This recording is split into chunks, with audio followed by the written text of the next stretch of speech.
Welcome back to 101 Sports. I am joined by a crew today of Alex Rosenbaum, Alex Sherron, Jason Vonick, and Nick Markunas. Now, Jason, you kick things off with me. We're breaking down the Super Bowl. We're talking about the coaching matchups. Please, talk to me about the Harbaugh brothers. Well, Kurt, I don't know if we've had a Super Bowl that has had more coaching talk than this one. Look, let's face it. This game will be talked about for the Harbaugh until February 3rd when the game is played. But quite honestly, two people will not be affected by it, and that's Jim and John, because they realize this isn't just a fun game in the backyard. This is the Super Bowl, and they absolutely cannot change their mindset just because their brother is on the sideline. In terms of the coaching and which team has the edge, I think the Ravens and John, just because of their experience in this game, Jim has had a very fantastic second year in the league.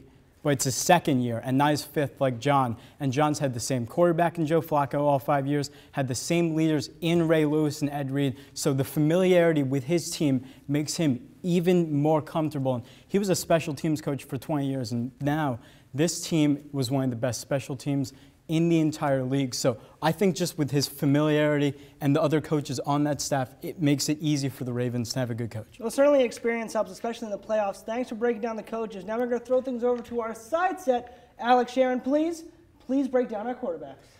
Thanks, Kurt. I'm going to talk about the quarterbacks, Joe Flacco and Colin Kaepernick. Now, first we're going to take a short look at Joe Flacco. He's been playing mistake-free football so far in the playoffs. 8 touchdowns, 0 interceptions. He hasn't been making mistakes. I'm going to look for him to continue that trend in the big game. Then you're going to go over to Colin Kaepernick. Jason mentioned second year for John Harbaugh.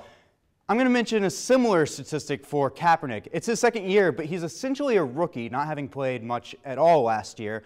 Kaepernick is going to make some kind of rookie mistake. He's going to do something just to throw the game away for the Niners, and Alex Smith is going to be on the sideline shaking his head. Well, Sherron, I think that's an interesting thought that Colin Kaepernick is not going to be able to handle the pressure. We'll see how that works out. But now, Alex Rosenbaum, I need you to talk to me and tell me what is the biggest strength of each team?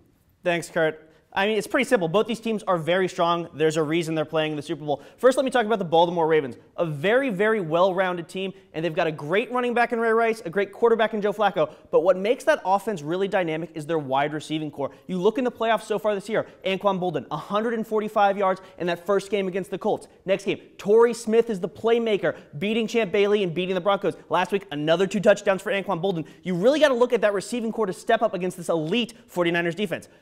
And mentioning elite, 49ers linebackers, the NFL All-Pro team voted by the Associated Press. 3 of the 4 linebackers, 49ers. Alden Smith, first team.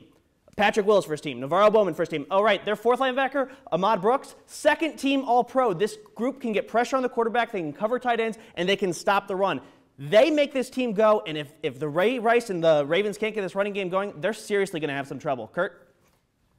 Well, we've heard about the coaching matchups with the Harbaugh brothers. We have heard about the quarterback matchups with Colin Kaepernick and Joe Flacco, and we've heard about the receiving core for the Ravens and for the linebacking core for the San Francisco 49ers. We have broken this down entirely. Only one thing remains, and that is to get our prediction. And for that, Nick Markunas, please tell me what the prediction of this Super Bowl will be. Thanks, Kurt. We got a lot of factors going in. Obviously, quarterback play, who's the hotter coach right now. But I got something else for you, history. In 6 of the last 8 seasons, seeds that are 4, 5, or 6 have gone 4-1 against 1 or 2 seeds. So for that, I'm going to give the advantage to John and the Ravens with a score of 24-21 over San Fran and Jim. Nick, fantastic. Thank you very much. Hey, we'll have to see what happens on February 3rd, right? I think we're all waiting. Yeah, I can't wait. It's exciting. Well, hey, that's all the time we have for this NFL preview, Super Bowl preview edition. But coming up next is our MLB block. We're going to break down everything that has happened in the offseason so far. So do not go anywhere.